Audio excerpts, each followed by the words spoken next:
Allez, on va accéder au dernier quart de finale du GP léger. Ah, il reste des matchs, il reste des matchs.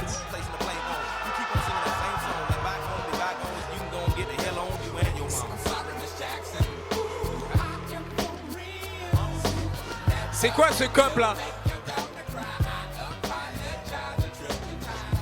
Il nous vient du sport-études du club unique. Il a été 3e au dernier championnat d'Europe 2025. Récemment gradé ceinture violette. Je vous demande d'applaudir bien fort, s'il vous plaît, Monsieur Lucas Gaffet.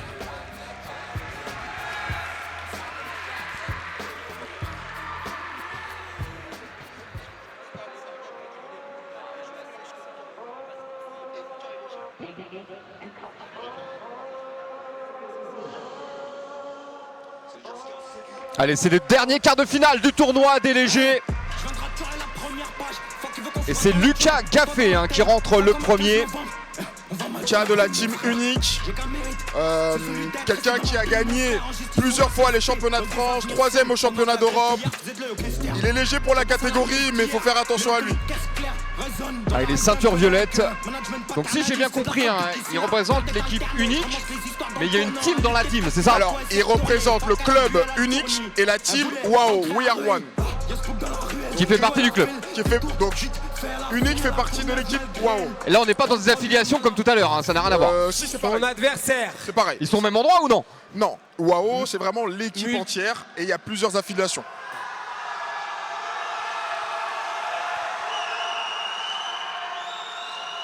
Ah. C'est quoi là? C'est le Cop Boulogne là? Cop Boulogne?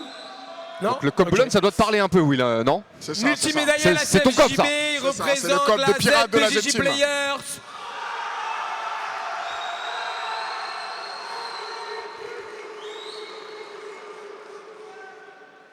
Monsieur Stanislas Pestel.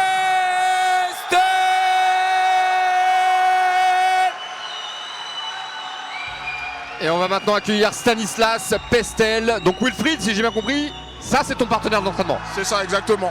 Il nous vient tout droit de la Z-Team, Z-Player précisément du club de Anne Toupet. Et c'est un gros combattant qu'on a hâte de voir combattre. Ça va être un combat intéressant. Tous les combats sont intéressants, mais celui-là c'est un combat qu'on a hâte de voir.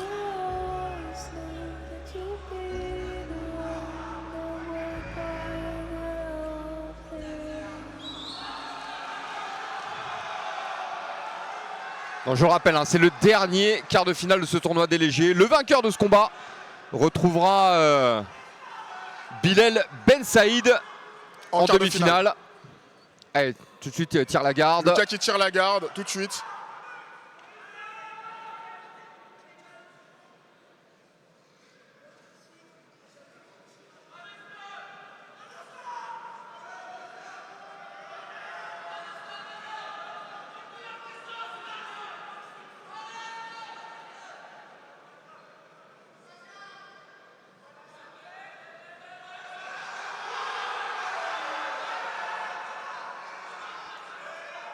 Stan qui tente tout de suite de passer en pression. Et attention, là, il est pas loin.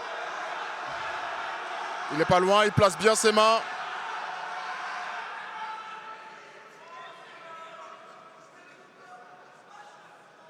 Donc Stan qui est dans une position qu'on peut appeler double under, c'est-à-dire les deux mains en dessous de ses jambes de son adversaire et qui justement met la pression, donc il le tasse sur la nuque avec ses genoux. On peut voir qu'il met la pression justement sur son adversaire avec les fesses levées donc de son adversaire pour qu'il soit sur la nuque, que ce soit plus simple pour passer. Ça, c'est un pur travail de passeur, on est d'accord. Ouais, c'est un travail de passage en pression précisément. Lucas qui justement est en train de sortir le lapel de son adversaire pour pouvoir créer de la distance. Et il essaie de le passer derrière son pied, regardez. Ouais. Et là il crée de la distance, C'est malin de sa part. Ouais. Et là il recompose une garde. Donc là ils sont dans une garde fermée, j'ai l'impression. Avec le bras de Stan qui est en dessous. Voilà. Allez. Donc Lucas qui récupère un lapel. Ah, pour l'instant, pas de points marqués, pas d'avantage, pour ni pour l'un ni pour l'autre. Alors comment ça se passe, Will, si on arrive au bout des 7 minutes et qu'il n'y a rien? c'est à l'arbitre, au corps arbitral de décider justement qui a été le plus agressif tout au long du combat. Quand tu dis le corps arbitral, on parle des juges, on parle de l'arbitre. Donc on parle de l'arbitre central et les 2 arbitres qui sont à la caméra. Ok. Et on peut pas imaginer une prolongation. Non, non, non, non. Dans les règles IBJJF, il n'y a pas de prolongation. Sachant qu'on n'est pas sur vraiment le règlement IBJJF là. Alors, À partir du moment où on dit on a des combats de 7 minutes. Alors c'est un règlement GP, mais ça reste les règles IBJJF du GP, mais il n'y a pas de prolongation même. C'est vraiment, il y a un gagnant à la fin dans tous les cas, que ce soit par soumission, par point ou par décision d'arbitre. Allez, public qui donne de la voix pour Stanislas. Allez, c'est relevé Stanislas. Il va essayer d'ouvrir la garde, hein, j'imagine, depuis cette position.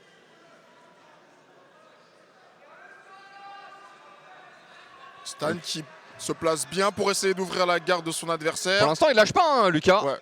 Lucas est solide. Mais par contre, il dépense beaucoup d'énergie, on est d'accord. Ouais, on est d'accord. Non, je vois pas sur quoi Lucas est en train de travailler là. Et il a saisi, je sais pas si c'est la manche. Il essaye de casser justement la manche de son adversaire pour pouvoir être mobile. Donc là, Stan a les 2 manches de son adversaire. Lucas essaye de tirer justement son adversaire à genoux pour pouvoir continuer à travailler. Stan, il est très solide et il met la pression justement sur les hanches de son adversaire pour qu'il puisse descendre justement et ouvrir la garde et tenter de passer.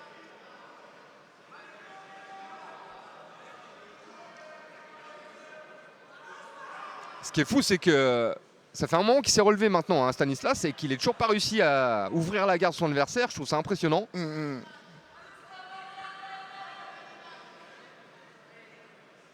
Alors certains parfois glissent le genou à l'intérieur. Ça peut être une solution, ça, non? Ça peut être une solution. Après, je pense que Stan ne veut pas prendre trop de risques. Là, Lucas a réussi à avoir ses manches. Et donc, il essaye justement de déséquilibrer son adversaire au niveau de sa jambe. C'est dangereux parce que ça peut créer justement des opportunités pour Lucas s'il réussit justement à déséquilibrer avec le bras opposé, par exemple. Mais Stan est très solide, bien bas, comme une sorte de position un peu squat.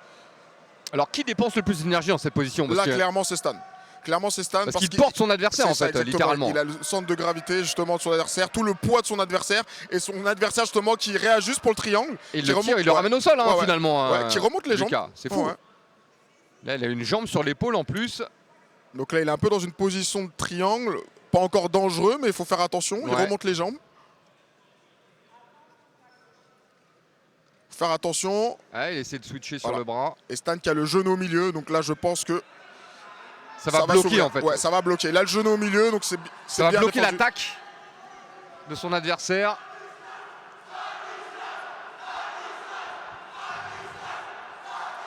Par contre, on a 2 combattants très patients. Hein. C'est-à-dire qu'on ne peut pas commettre d'erreur ni d'un côté ni de l'autre. Là, pour le coup, on est vraiment dans un jeu d'échecs. Donc là, le jeu est ouvert.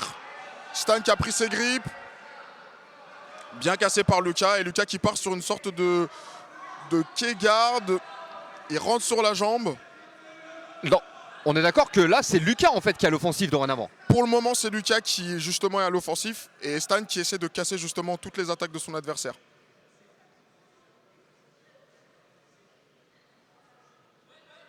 Et toujours aucun point de marqué, on n'a pas d'avantage non plus.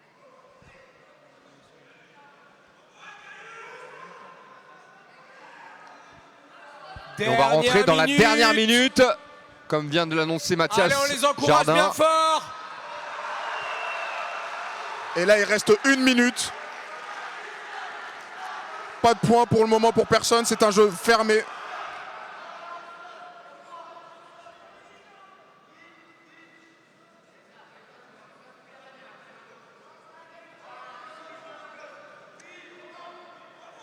Et là, il faut faire attention pour Stan parce que justement, il n'a pas d'appui sur cette jambe. Si Lucas remonte, il peut renverser. Et il est en train de renverser. Il est en train de remonter. Bien défendu par Stan. Il avait besoin de ça, hein, 20 secondes de la fin.